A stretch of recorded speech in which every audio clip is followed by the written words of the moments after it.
Have you ever noticed that the quietest person in the room often carries the heaviest story?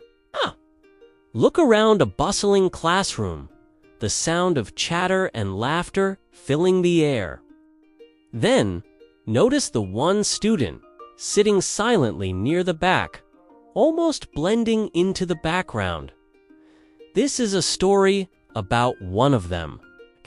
His name was Noah, and he was the quietest student in the entire grade. He rarely spoke, not because he had nothing to say, but because deep down, he didn't feel safe enough to say it. His notebooks were filled with ideas, but they always remained closed on his desk. He walked through the crowded hallways like a ghost, head down, avoiding eye contact, a silent figure in a sea of noise. To the outside world, Noah was invisible. Some teachers, busy with the more demanding students, simply marked him down as lazy or unengaged on their reports. His classmates, caught up in their own social circles, barely registered his presence. They'd form groups for projects, and Noah would always be the one left standing alone, a silent observer on the fringes. He was there, but he wasn't really seen. The loneliness was a heavy cloak he wore every single day. But one semester, everything started to change. A new teacher, Ms. Hale, joined the school. She had a different kind of energy. She wasn't drawn to the loudest voices or the most eager hands in the air. Instead, her eyes scanned the classroom, searching for something else. She looked for the silent ones, the students who existed in the quiet corners. And one day, her gaze landed on Noah. She didn't just see a quiet boy. She saw a story waiting to be heard. One afternoon, as the final bell rang and students rushed out, Ms. Hale noticed Noah packing his bag slowly, as if carrying a great weight. She walked over, not with the hurried pace of a teacher, but with the calm presence of a friend. She waited until the hallway cleared, and then she asked a question that was so simple, yet so profound.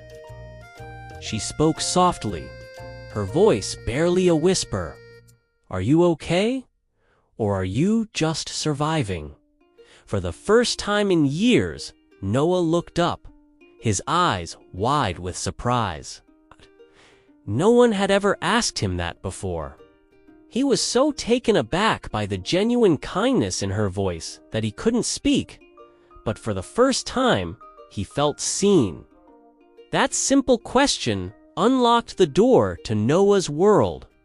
He eventually found the courage to share the truth behind his silence. Noah's mother was a single parent who worked long night shifts to make ends meet. Every evening, he became the man of the house. He looked after his younger sister, making sure she did her homework and got to bed on time.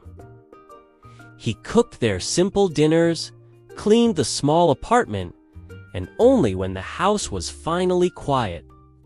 Long after midnight, would he sit down to try and study alone. Exhausted, he wasn't lazy. He was shouldering responsibilities far beyond his years. Ms. Hale listened, not with pity, but with understanding and respect. She didn't offer empty words of sympathy. Instead, she partnered with him. She saw his strength, not his struggle. She told him, "Noah, you're doing an incredible job. Let's figure out a plan that works with your life, not against it." Together, they created a flexible study schedule, allowing him to hand in assignments in a way that fit his home responsibilities. It wasn't about lowering expectations. It was about building a bridge so he could meet them. The changes were small at first, but they were powerful. Ms. Hale gave him a safe, quiet time after school to ask questions without the pressure of a full class. She moved his seat to the front, not as a punishment, but so he would feel more connected and less isolated. And she gave him one simple, low-stakes role in class. He was in charge of handing out papers. Okay? This small act gave him a reason to move, to interact, to be a visible part of the classroom dynamic. Okay? With each paper he passed, his confidence grew. Then, one Tuesday morning, during a heated class discussion, it happened. A difficult question was posed, and the room fell silent. And then, a hand went up. It was Noah's. A ripple of surprise went through the classroom. Everyone turned to look. Ms. Hale nodded at him, a gentle, encouraging smile on her face. And Noah spoke. His voice was calm, his answer thoughtful and articulate. The room remained perfectly still, hanging on his every word. In that moment, he wasn't just answering a question. He was claiming his space. From that day on, something fundamental shifted. He wasn't just the quiet kid anymore. He was Noah, the thoughtful one, the student who listened carefully before offering a unique perspective. His classmates started to include him in conversations, asking for his opinion. They saw him now, not as an outcast, but as a valued member of their community. He began to smile more, to engage, to let the bright young man he was on the inside finally shine through. What Ms. Hale did was a powerful lesson for everyone. She showed the entire school that true leadership isn't about shouting directions or commanding attention.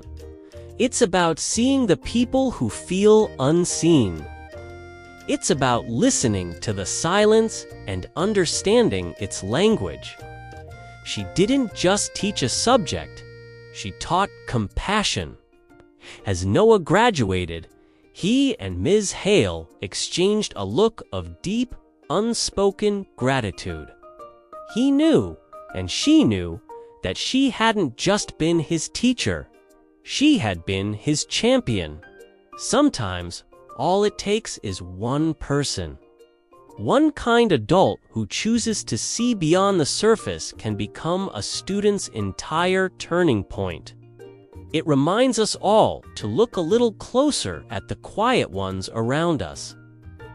You never know, you might be the person who helps them find their voice. Thanks for watching. If this story resonated with you, please like, share, and subscribe for more content that matters.